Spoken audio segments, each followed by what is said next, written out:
Hello friends, अस्सलाम वालेकुम। मेरा नाम है डॉक्टर सईदा सना फातिमा। मैं कंसल्टेंट गायनेकोलॉजिस्ट हूँ मुस्लिम मैटरनिटी हॉस्पिटल में। तो आज हम बात करने वाले एक ऐसे टॉपिक के बारे में जो ज़्यादातर लोग प्रेगनेंसी में फेस करते हैं। ऑलमोस्ट 80% प्रेग्नेंट लेडीज़ में अनीमिया देखा जाता है।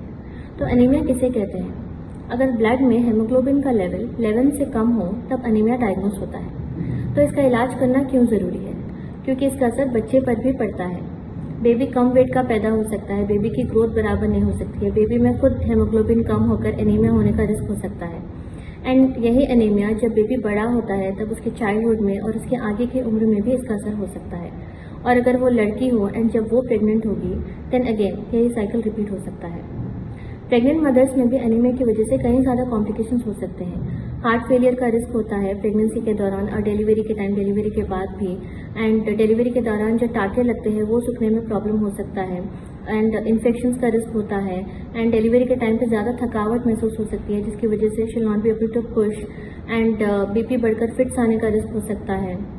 इसीलिए एनीमिया प्रिवेंट करने के लिए बहुत ज़रूरी है कि आप डाइट अच्छी लें। बेसिकली आयरन रिच डाइट जैसे कि कलेजी है, अंजीर, अनार, हरी तरकारियाँ, खजूर, बहुत सारी चीज़ें हैं जो आप अपनी डाइट में इंक्लूड कर सकते हैं।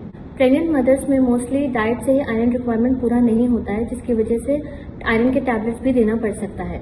आयरन के टैबलेट्स लेने के टाइम आपको कुछ चीज़ों का ध्यान रखना है जैसे कि चाय कॉफ़ी के साथ नहीं लेना है। एंड अगर हो सके तो मौसम्बी का जूस या संतरे का जूस, नींबू पानी, ये सब चीज़ों के साथ आप ले सकते हैं क्योंकि इससे आयरन का अब्जॉर्प्शन अच्छा होता है। जैसे जैसे ट्रीटमेंट का असर होता है वैसे ही पेशेंट को इम्प्रूवमेंट महसूस होता है, जैसे कि भूख लगने लगती है, थकावट कम महसूस होती है, जो ओवरऑल वीकनेस रहती है पेशेंट को हमेशा वो कम होने लगती है। ये थे कुछ इन्फॉर्मेशन एनीमिया के बारे में। उम्मीद है इससे आपके कुछ डाउट्स क्लियर हुए होंगे। ज़्यादा डिटेल्स के लिए अपने गायनेकोलॉजिस्ट से कंसल्ट करें। Thank you.